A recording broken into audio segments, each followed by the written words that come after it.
জানিস, বাবা মাকে নিয়ে আর পারা যাচ্ছে না। ভাবছি একটা বৃদ্ধাশ্রমে পাঠিয়ে দেব।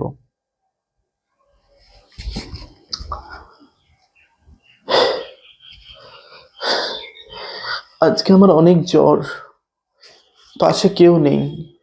আমার স্ত্রী গেছে শপিং করতে, তার ভাইয়ের ছেলের অন্নপ্রাশনের। আজকে যদি মা থাকতো, আমার পাশে বসে মাথাটা একটু টিপে দিত। হায় রে ঈশ্বর, আজ কি করুণ অবস্থা আমার। হ্যাঁ, এটা যদি দেখতে চাও তাহলে বাবা মার প্রতি অযত্নশীল হও, পাঠিয়ে দাও তাদের বৃদ্ধাশ্রম। কিন্তু মনে রাখবে, বাবা মার বিকল্প কেউ হতে পারে না। যাকে তুমি বিয়ে করে এনেছো, তোমার সাথে খিটিরমিটির হয়ে কালকেই ডিভোর্স চাইবে, আর চাইবে খোরপোশ। কিন্তু বাবা মা, সে কোনোদিন খোরপোশ চাইবে না।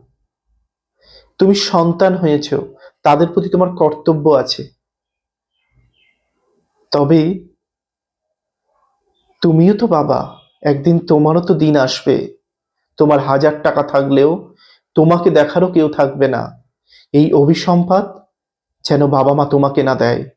তাহলে তুমি বুঝবে তাদের চোখের জলের দাম কতটা।